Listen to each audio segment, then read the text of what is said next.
Hi Asha. Hi Raju, how are you? Long time no see. Thank you. Hello Asha, how are मैं you? ठीक हूँ, happy as always. चलिए मैं आपको आज के चीफ गेस्ट से मिलवाती हूँ। चलिए।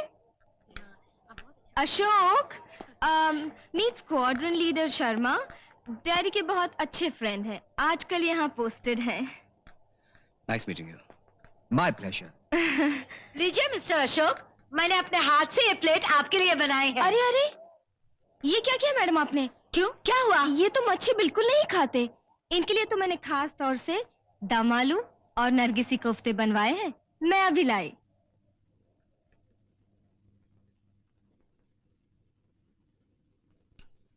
बड़ा ख्याल है आपको हमारा। Thank you. बेहतर ये होता कि खुद का भी ख्याल करती। ये बेहुदा ड्रेस और ये डांस, घूर रहे थे लोग। बच्चों को क्या फर्क पड़ता है?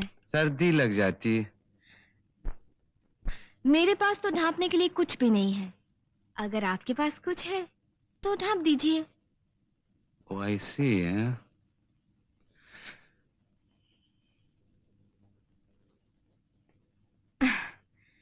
खुश? अब तो इस बच्ची को सर्दी नहीं लगेगी ना? Good evening. गुड इवनिंग बाबू, जरा कुछ देर के लिए बाहर जाओ, मैं आप लोगों का भी बुलाता चलो सब लोग बाहर चलते हैं। चलो चलो। हो सकता है कि पहला सबक सीखने के लिए इन सब के सामने तुम्हें जरा सी शर्म आए। देखो, तुम्हारा ये बचपना कब छूटेगा? हमेशा बचपना ही कहोगे, कभी प्यार का नाम नहीं दोगे? ये प्यार नामुमकिन है आशा। तुम्हारे और मेरे बीच में हैसियत की दीवार खड़ी है, और मैं दीवान साहब को अच्छी तरह जानता हूं। जिस दिन उन्हें इस प्यार का पता चलेगा, वो मेरे सीने में गोली डाल देंगे। मगर क्यों? इसलिए क्योंकि उन्होंने मुझे फुटपाथ से उठाया। फुटपाथ पर तो हजारों लोग होते हैं अशोक। वहीं पैदा होते हैं, वहीं पर मर जाते हैं। लेकिन उनमें से डैडी ने तुम्हें क्यों उठाया? क्योंकि वो अच्छी तरह जानते हैं कि तुम में टैलेंट है, हुनर है। तुम उनके नौकर नहीं, उनके दाहिने हाथ हो अशोक। दीवान साहब अपना दाहिना हाथ काट लेना पसंद करेंगे,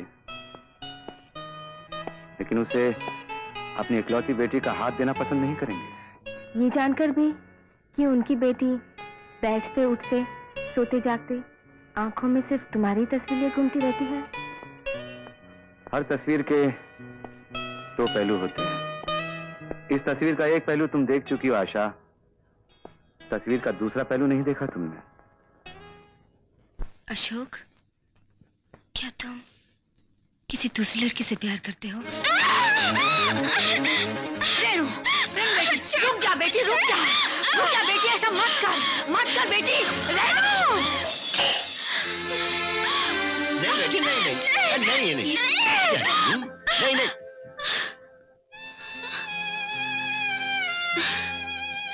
कहाँ चले गए थे मुझे छोड़कर? देखो देखो, इन लोगों ने मेरा क्या हाल बना रखा है। मुझे ये सब सताते हैं, बांध कर रखते हैं। मुझे पागल कहते हैं। मैं पागल हूँ? तुम्हारे सिवा मुझे और कोई नहीं समझता। मत जाया करो मुझे इस तरह छोड़कर, मत जाया करो। बेटे तुम नहीं थे तो ये किसी तरह काबू में नहीं आती थी, न खाती थी न पीती थी, बस भगवान की कृपा से सब ठीक हो जाएगा। अरे पगली, मैं आ गया हूं ना। अब तो कहीं नहीं जाओगे ना? कहीं नहीं जाऊंगा।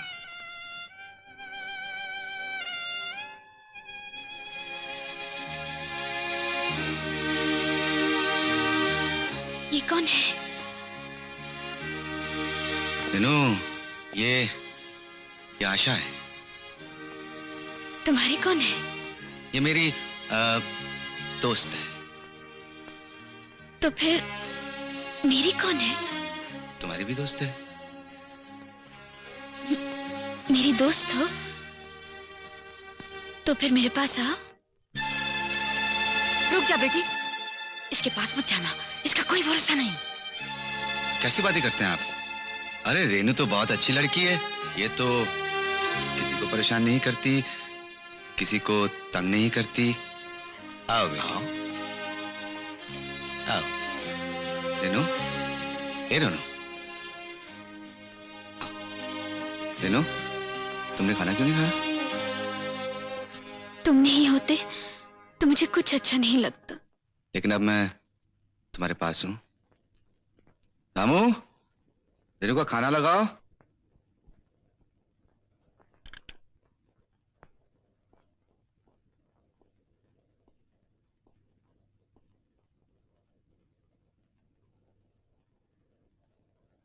अब कैसी है वो? मुश्किल से सुला के आया हूँ। लेकिन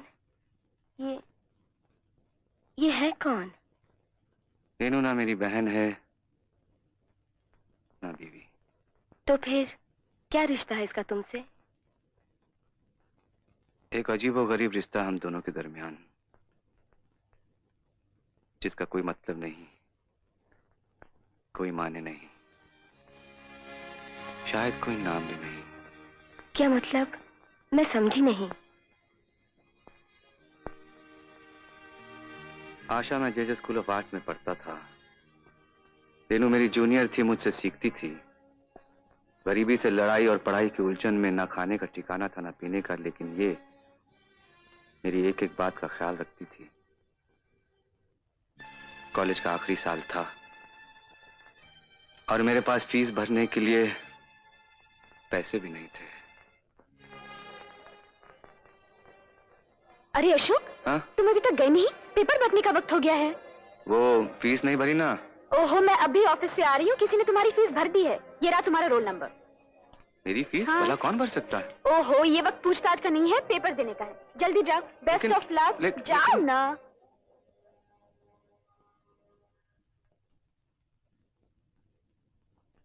रेणु, ये क्या किया? तुमने एग्जाम की फीस वापस क्यों ले ली? और एक दिन मैं एक एडवर्टाइजिंग फिल्म की शूटिंग कर रहा था कि अचानक मैंने क्या देखा।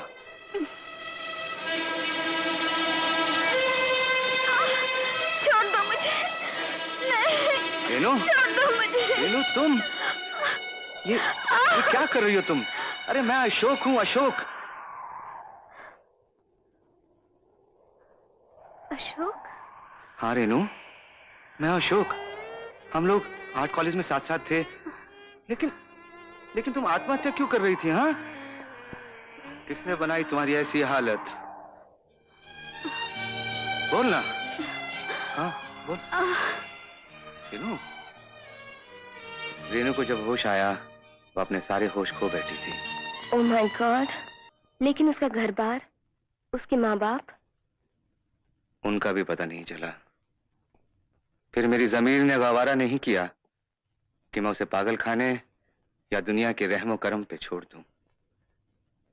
मैं उसे घर ले आया। वो ठीक तो हो जाएगी ना? हाँ, मगर डॉक्टरों का कहना है इसमें वक्त लगेगा। ये भी तो हो सकता है कि हम दोनों मिलकर उसकी देखभाल करें। मैं तुम्हारे जज्बात की इज्जत करता हूं, लेकिन कब तक? महीना, 2 महीने, साल, 2 साल?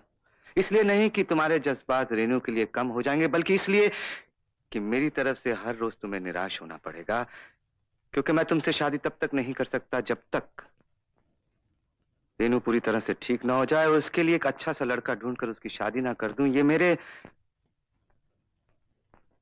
मेरे असूल का सवाल है।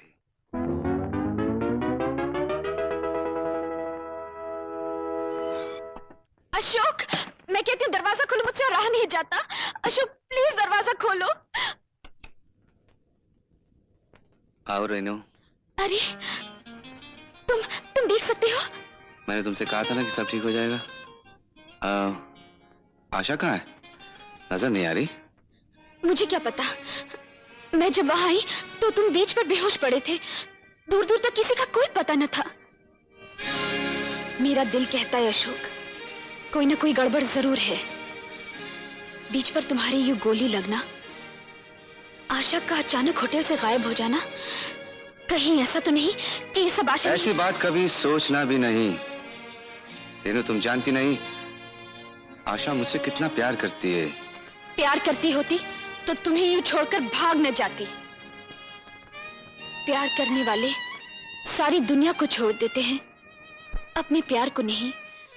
वो 7 समुंदर पार करके सारी दीवारें तोड़ के आ जाते हैं। उन्हें कोई नहीं रोक सकता अशोक, उन्हें कोई नहीं रोक सकता। आशा तुमसे प्यार नहीं करती, प्यार का ढोंग रचाती है। खबरदार अगर ऐसी बात मुंह से निकाली तो। तुम्हें क्या पता कि हम एक दूसरे से।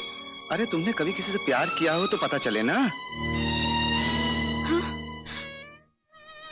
मैंने किसी से प्यार किया होता, मैंने किसी से प्यार किया होता। ये क्या हो रहा? ये क्या हो रहा तुम्हें? मैंने किसी से प्यार किया होता। ये तुम्हें क्या हो रहा है? चलो चलो घर चलो, माँ जी और बाबूजी इंतजार कर रहे होंगे। चलो। हाँ हाँ। इंतजार? सब इंतजार खत्म हो गया है अशोक। माँ और बाबूजी अब इस दुनिया में ही नहीं रहे। अब इस दुनिया में ही नहीं रहे। नहीं, सब इंतजार खत्म हो गए। डॉक्टर, डॉक्टर तुम हमारे करीब ना आना। लेकिन तुम कहाँ चले गए थे इतने दिन? तमाम अखबारों में उनकी मौत की खबर छपी। इन्हें गोली मार दी गई थी। उन्होंने माँ और बाबूजी को भी मार डाला। अब वो मुझे भी मार देना चाहते हैं। ये रेनू को क्या हो गया? ये तो ठीक हो गई थी।